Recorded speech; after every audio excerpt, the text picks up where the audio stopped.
ਅਸੀਂ ਇਸ ਕਿਸਮ ਦੇ ਲੋਕ ਹਾਂ ਕਿ ਅਸੀਂ ਬਿਹਤਰੀਨ ਦੀ ਤਲਾਸ਼ ਵਿੱਚ ਅਸੀਂ ਆਪਣਾ ਬਿਹਤਰ ਵੀ ਗਵਾ ਦਿੰਦੇ ਹਾਂ, ਹਾਲਾਂਕਿ ਉਹ ਸਾਡੇ ਵਾਸਤੇ ਹੁੰਦਾ ਬਿਹਤਰੀਨ ਹੈ। ਅੱਜ ਗੱਲ ਕਰਨੇ ਹਾਂ ਅਸੀਂ ਕੁਈਨ ਦਾਰੋ ਦੀ। टिकटॉक स्टार पाकिस्तान की एक बहुत बड़ी टिकटॉक स्टार कुइन दारो। मैं आतिफ फहीर, तो तुम देख रहे हो मेरा यूट्यूब चैनल आतिफ फहीर व्लॉग्स।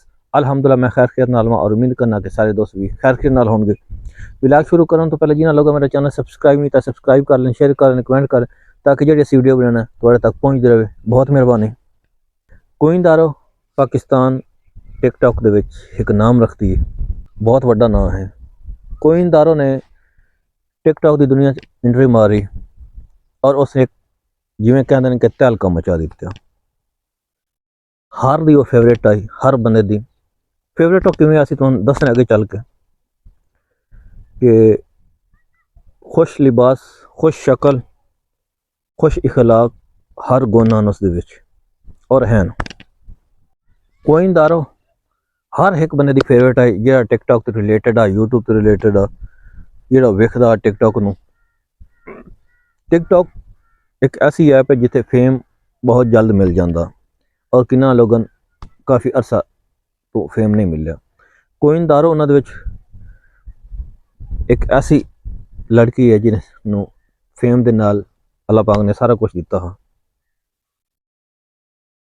कुइन दारो जदों टिकटॉक ते एंट्री मारी मुकम्मल लिबास दे विच, जिहड़ा एक असीं साढ़े मतलब कि मजहब दे विच ये मुकम्मल लिबास दे नाल हिजाब नाल उस चेहरा ढके होया हुंदा हा और कदी उस कोई फहाश गल नहीं की।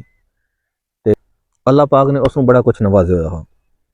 कुइन दारो एक शादीशुदा औरत आई, लेकिन वो मतलब कि अपनी परसनैलिटी तो शादीशुदा नहीं लगती। बहुत यूनीक परसनैलिटी आई उसकी और हर एक दी फेवरेट आई। कुइन दारो पाकिस्तान तो बिलोंग करती है, लेकिन जर्मनी दे विच इस वक्त रिहायश पजीर आई, उसकी नैशनैलिटी होल्डर भी आई। वो अपने हसबैंड के नाल जर्मनी रिहायश पजीर आई, कदों कदा पाकिस्तान वो चक्कर लगता हा और अल्लाह पाक ने कुइन दारो नूं 2 बच्चों नाल नवाजा। टिकटॉक ऐप लॉन्च हुई, टिकटॉक ते आई, टिकटॉक तो बड़ी कामयाबी समेटी। टिकटॉक दे विच एक ऑप्शन है लाइव दा। लाइव तुसीं आंदे हो, मुख्तलिफ लोग उत्थे बैठे होंदे, कोई होस्ट कर रहा हुंदा, कोई गैस्ट हुंदा ते उत्थे आंदे सारे लोग आंदे और उत्थों अर्निंग दा जरिया हुंदा। टिकटॉक लाइव एक अर्निंग दा जरिया और उस ते लोग काफ़ी सारा पैसा कमाते हैं। बहुत लोग करोड़ों दिहाड़ दे विच करोड़ रुपए भी कमा लेंदे ने जिहड़े बड़े टिकटॉकर ने। कुइन दारो लाइव शुरू कर दी। लाइव ते उसनूं एक गिफ्टर मिलिया। मैं उस बंदे का नाम ना ज़ाहिर करना, उस दे एक्स जिहड़ा सबका हसबैंड आ उहदा नाम ज़ाहिर करना वा। गिफ्टर मिलिया, उस नाल उहदियां कुछ कुर्बतां बढ़ियां, गिफ्टिंग ज़्यादा हुई, उसकी फेवरेट हो गई, जिवें होया उन्हां दी आपस गलबात चलनी शुरू हो गई। कुइन दारो दा जिहड़ा पहला हसबैंड आ उसनूं जिस लाइव आंदी है तो हसबैंड उसनूं बड़ी छूट दी हुई आई और उसकी हर गल मनदा और हर ख्वाहिश पूरी करता कि उस नाल बड़ा खुश सूबी नाल चलदा पिया हा। कुइन दारो दूसरा जिहड़ा बंदा आया जिहड़ा यूके तो बिलोंग करता, उस नाल उस गिफ्टिंग होनी शुरू हो गई, लखां करोड़ों की गिफ्टिंग हुई। कुइन दारो बड़ी खुश होए कि मैनूं बड़ा चाहता। एट द एंड क्या होया कि कुइन दारो तो आपस कुर्बतां बढ़ियां और उन्हां दा आपस मतलब कि कुछ शादी का प्लान बन गया। कुइन दारो ने अपने पुराने हसबैंड तो तलाक लै ली, जिहड़ा उसनूं बहुत ज़्यादा प्यार करता, जिस दे विच उसके 2 बच्चे भी हैं। उस तो तलाक लै ली और उस इंसान ने चुप करके तलाक दे दी। और जिवें आखदे कि जिहड़ा जाण वाला उसनूं रोकना किहड़ा, जिहड़ा बंदा चला जाए उसनूं रोकण दा सवाल ही पैदा नहीं हुंदा। उस इवें करके उसनूं तलाक जिहड़े हन उहदे डॉक्यूमेंट्स उसनूं दे दित्ते, तलाक हो गई। कुइन दारो ने जाके उस जिहड़ा नवां उहदा साथी आ उस नाल शादी कर ली। जदों शादी की तो उस ज़ाहिर जदों शादी हुई तो फिर प्यार मुहब्बत डेफिनेट एक दफ़ा होंदा ही है। आहिस्ता आहिस्ता उस बंदे ने इसनूं कुइन दारो नूं टिकटॉक तो रोकना शुरू किया। ये तू टिकटॉक लाइव ते ना आई कर। जदों एक वो पहले अपना घर खराब कर चुकी है, उस बंदे दे थ्रू लाइव ते आंदी आई, हुण वो किवें रुकदी आई कि वो लाइव ते क्यों ना आवे। उस पहला हसबैंड लाइव के जरिए छोड़िया हा ਉਸ ਨੂੰ ਮਤਲਬ ਕਿ ਉਸ ਥੋੜਾ ਪਾਬੰਦੀਆਂ ਲਾਣੀਆਂ ਸ਼ੁਰੂ ਕਰਦੇ ਆ ਕਿ ਤੂੰ ਇਸ ਤਰ੍ਹਾਂ ਨਾ ਕਰ, ਇਸ ਤਰ੍ਹਾਂ ਨਾ ਕਰ ਲਾਈਵ ਤੇ ਨਾ। ਲੇਕਿਨ ਕੁਇਨਦਾਰ ਇਸ ਨੂੰ ਇਗਨੋਰ ਕੀਤਾ ਸਕੇ ਨਹੀਂ, ਲਾਈਵ ਮੈਂ ਆਣਾ।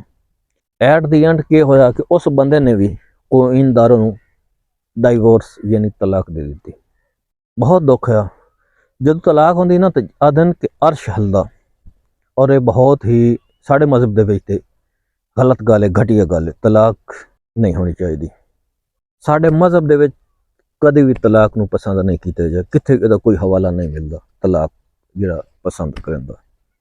ਮਤਲਬ ਕਿ ਹਮੇਸ਼ਾ ਨਾਪਸੰਦ ਵੀ ਕੀਤਾ ਗਿਆ ਸਾਡੇ ਮਜ਼ਹਬ ਦੇ ਵਿੱਚ। ਕੁਇਨਦਾਰਾਂ ਨੂੰ ਉੱਥੋਂ ਵੀ ਤਲਾਕ ਹੋ ਗਈ। ਇਹ ਜਿਹੜੀਆਂ ਸਾਡੀਆਂ ਭੈਣਾਂ ਮਾਵਾਂ ਇਹ ਸੁਣ ਰਹੀਆਂ ਨਾ, ਉਹਨਾਂ ਦੇ ਵਾਸਤੇ ਸਬਕ ਹੈ ਕਿ ਕੁਇਨਦਾਰੋ ਸਾਡੇ ਵਾਸਤੇ ਸਬਕ ਹੈ।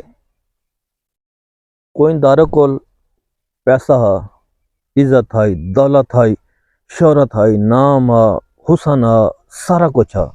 लेकिन उस मतलब बच्चे हैं साढ़े पंजाबी दे एक अखान है कि दुध ते पुत्र होवे ना, इंसान को सारा कुछ होंदा, गरीब नहीं होंदा। उस कोल मीन के बच्चे भी हैं तो सारा कुछ आ, सारा कुछ मौजूद आ। ਉਹਦੇ ਬਾਵਜੂਦ ਵੀ ਉਸਨੇ ਆਪਣੇ ਹਸਬੈਂਡ ਕੋਲ ਤਲਾਕ ਲਈ ਔਰ ਦੂਸਰੇ ਮਰਦ ਕੋਲੋਂ ਚਲੀ ਗਈ। ਜਿਹੜੀਆਂ ਔਰਤਾਂ ਸਮਝਦੀਆਂ ਨਾ ਕਿ ਇਹ ਸਾਨੂੰ ਜਿਹੜਾ ਬਾਹਰ ਦਾ ਮਰਦ ਜ਼ਿਆਦਾ ਪਿਆਰ ਕਰਦਾ, ਕਿ ਘਰ ਵਾਲਾ ਮਰਦ ਨਹੀਂ ਕਰਦਾ, ਇਹ ਜਾਹਿਲਾਨਾ ਔਰ ਬੇਵਕੂਫੀ ਵਾਲੀ ਗੱਲ ਹੈ। ਹਮੇਸ਼ਾ ਜਿਹੜਾ ਮਰਦ ਪਾਬੰਦੀਆਂ ਲਾਉਂਦਾ, ਸਖਤੀਆਂ ਕਰਦਾ, ਉਹ ਤੁਹਾਡੀ ਇੱਜ਼ਤ ਮਹਿਫੂਜ਼ ਕਰਨਾ ਚਾਹੁੰਦਾ ਹੁੰਦਾ। ਔਰ ਉਹ ਸਖਤੀਆਂ ਕੋਈ ਇਹ ਨਹੀਂ ਹੁੰਦਾ ਕਿ ਤੁਹਾਨੂੰ ਬੰਨ ਨਹੀਂ ਦਿੰਦਾ। ਸਖਤੀਆਂ ਇਹ ਹੁੰਦਾ ਕਿ ਉਹ ਅਗਰ ਤੁਹਾਨੂੰ ਚਾਹੁੰਦਾ ਕਿ ਆਹ ਕੰਮ ਨਾ ਕਰੋ ਔਰ ਤੁਸੀਂ ਬਰਾਏ ਮਿਹਰਬਾਨੀ ਉਸ ਤੋਂ ਰੁਕ ਜਾਇਆ ਕਰੋ। ਉਹ ਹਮੇਸ਼ਾ ਤੁਹਾਡੀ ਇਸਲਾਹ ਚਾਹੁੰਦਾ ਹੁੰਦਾ, ਨਾ ਕਿ ਤੁਸੀਂ ਕਿਸੇ ਗੈਰ ਹੱਥਕੰਡਾਂ ਦੇ ਵਿੱਚ ਫਸੋ। ਅਕਸਰ ਸਾਡੇ ਬੀਬੀਆਂ ਇਸ ਦਾ ਇਖਤਲਾਫ ਕਰਦੀਆਂ ਨੇ ਕਿ ਸਾਡੇ 'ਤੇ ਪਾਬੰਦੀਆਂ ਲਾਈ ਜਾ ਰਹੀਆਂ, ਇਸ ਤਰ੍ਹਾਂ ਹੈ, ਫਲਾਂ ਹੈ। ਲੇਕਿਨ ਹਕੀਕਤ में ਉਹ ਅਸਲ ਇੱਜ਼ਤ ਉਹ ਬੰਦਾ ਦੇਣਾ ਚਾਹੁੰਦਾ ਹੁੰਦਾ ਜਿਹੜਾ ਅਸੀਂ ਉਸ ਨੂੰ ਪਾਬੰਦੀਆਂ ਕਰਨੇ। ਕੁਇਨਦਾਰੋ ਸਾਡੀ ਔਰਤਾਂ ਵਾਸਤੇ, ਸਾਡੇ ਵਾਸਤੇ ਇੱਕ ਸਬਕ ਹੈ, ਇੱਕ ਇਬਰਤ ਹੈ ਸਾਡੇ ਵਾਸਤੇ ਕਿ ਉਸ ਆਪਣਾ ਹੱਸਦਾ ਵਸਦਾ ਘਰ ਉਜਾੜ ਕੇ ਉਸਨੇ ਅੱਗੇ ਸ਼ਾਦੀ ਕੀਤੀ ਔਰ ਉੱਥੋਂ ਵੀ ਉਸਨੂੰ ਤਲਾਕ ਹੋ ਗਈ। ਜਦੋਂ ਔਰਤ ਨੂੰ ਤਲਾਕ ਹੁੰਦੀ ਨਾ ਤਾਂ ਉਹਦਾ ਘਰ-ਬਾਰ ਕੋਈ ਨਹੀਂ ਹੁੰਦਾ, ਈਵਨ ਕਿ ਉਹਦੇ ਪੇਕੇ ਵੀ ਉਸਨੂੰ ਨਹੀਂ ਸੰਭਾਲਦੇ। ਆਪਣੀ ਗਲਤੀ ਹੋਵੇ ਨਾ, ਚਲੋ ਸਮ ਟਾਈਮ ਮਰਦਾਂ ਦੀ ਵੀ ਗਲਤੀ ਹੁੰਦੀ, ਹਮੇਸ਼ਾ ਮਰਦ ਗਲਤ ਵੀ ਨਹੀਂ ਹੁੰਦਾ। ਲੇਕਿਨ ਮੇਰਾ ਇਹ ਮੰਨਣਾ ਕਿ ਮਰਦ ਕੰਪਰੋਮਾਈਜ਼ ਕਰ ਲੈਂਦਾ ਲੇਕਿਨ ਔਰਤ ਨਹੀਂ ਕਰਦੀ। ਕੁਛ ਲੋਕ ਇਸ ਤੋਂ ਇਖਤਲਾਫ ਵੀ ਕਰ ਸਕਦੇ, ਲੇਕਿਨ ਮੈਂ ਜ਼ਾਤੀ ਤਜਰਬਾ ਦੱਸ ਰਿਹਾ ਵਾਂ। ਇਖਤਲਾਫ ਕਰਨਾ ਹਰ ਕਿਸੇ ਦਾ ਹੱਕ ਹੈ, ਕਮੈਂਟ ਕਰ ਵੀ ਸਕਦੇ ਨੇ, ਲੇਕਿਨ ਇਹ ਮੈਂ ਆਪਣਾ ਤਜਰਬਾ ਜਿਹੜਾ ਮੇਰਾ ਆਪਣਾ ਤਜਰਬਾ ਉਸ ਨੂੰ ਮੈਂ ਪੇਸ਼ ਨਜ਼ਰ ਕਰ ਰਿਹਾ। ਬਰਾਏ ਮਿਹਰਬਾਨੀ ਜਿਹੜੇ ਇਸ ਤਰ੍ਹਾਂ ਅਸੀਂ ਲੋਕ ਰਿਲੇਸ਼ਨਸ ਦੇ ਵਿੱਚ ਜਾਂਦੇ ਹਾਂ ਜਾਂ ਇਸ ਤਰ੍ਹਾਂ ਗਲਤੀਆਂ ਕੋਤਾਹੀਆਂ ਕਰਨੇ ਹਾਂ, ਉਸ ਤੋਂ ਸਾਨੂੰ ਸਬਕ ਹਾਸਲ ਕਰਨਾ ਚਾਹੀਦਾ। ਕੁਇਨਦਾਰੋਂ ਤੋਂ ਸਬਕ ਹਾਸਲ ਕਰਨਾ ਚਾਹੀਦਾ ਕਿ ਉਸ ਦਾ ਕੀ ਹਾਲ ਹੋਇਆ।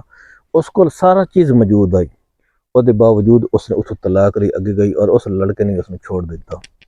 ਸਾਰਾ ਕੁਝ ਪੈਸਾ ਦੌਲਤ ਨਹੀਂ ਹੁੰਦੀ, ਪੈਸੇ ਦੇ ਨਾਲ ਕੋਈ ਵੀ ਇੱਜ਼ਤ ਨਹੀਂ ਕਮਾ ਸਕਦਾ। ਪੈਸਾ ਕੰਜਰਾਂ ਕੋਲ ਵੀ ਹੈ ਲੇਕਿਨ ਉਹਨਾਂ ਦੀ ਕੋਈ ਇੱਜ਼ਤ ਨਹੀਂ ਕਰਿੰਦਾ।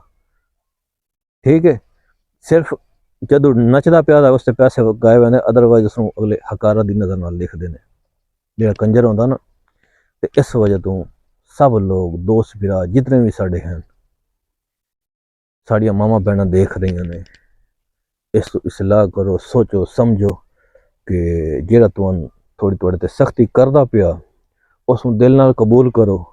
ਠੀਕ ਹੈ, ਇੱਕ ਵਕਤ ਹੁੰਦਾ ਸਖਤੀ ਚੰਦ ਲਮਿਆਂ ਦੀ ਹੁੰਦੀ, ਬਾਅਦ ਵਿੱਚ ਬੰਦਾ ਰਿਲੈਕਸ ਹੋ ਜਾਂਦਾ, ਉਸਨੂੰ ਸਮਝਣਾ ਚਾਹੀਦਾ। ਤੇ ਇਹ ਨਾ ਹੋਏ ਕਿ ਸਾਡਾ ਹਾਲ ਕੁਇਨਦਾਰ ਵਾਲਾ ਹੋਏ ਕਿ ਬੰਦਾ ਨਾ 3 ਚੁਰਾਵੇ ਤੇ ਨਾ 13 ਚੁਰਾਵੇ। ਤੇ ਮੇਰਾ ਅੱਜ ਦਾ ਵਿਲਾਗ ਸਿਰਫ ਇਹੀ ਹੈ। ਥੋੜਾ ਟਾਈਮ ਨਹੀਂ ਮਿਲਦਾ ਪਿਆ, ਅੱਜ ਵੀ ਮੈਂ ਕਿਤੇ ਗਿਆ ਜਿਸ ਵਜ੍ਹਾ ਤੋਂ ਮੈਂ ਥੋੜਾ ਵਿਲਾਗ ਸਹੀ ਤਰ੍ਹਾਂ ਨਹੀਂ ਬਣਾ ਸਕਿਆ। ਅਸੀਂ ਸਿਰਫ ਇਹ ਤੁਹਾਨੂੰ ਪੈਗਾਮ ਦੇਣਾ ਚਾਹੁੰਦੇ ਸੀ। ਉਹ ਤੁਹਾਨੂੰ ਪੈਗਾਮ, ਅਗਰ ਸਾਡਾ ਪੈਗਾਮ ਚੰਦ ਲੋਕਾਂ ਤੱਕ ਪਹੁੰਚ ਗਿਆ ਤੇ ਅਸੀਂ ਉਹਦੇ ਮਤਲਬ ਕਿ ਜਿਵੇਂ ਕਹਿੰਦੇ ਨੇ ਕਿ ਅਸੀਂ ਸੁਰਖਰੂ ਹੋ ਜਾਸਾਂ। ਤੇ ਅਸੀਂ ਚਾਹੁੰਦੇ ਹਾਂ ਤੁਹਾਡੇ ਤੋਂ ਇਜਾਜ਼ਤ ਮਿਲਣਾ ਅਗਲੇ ਵਿਲਾਗ ਵਿੱਚ। ਅੱਲਾ ਹਾਫਿਜ਼।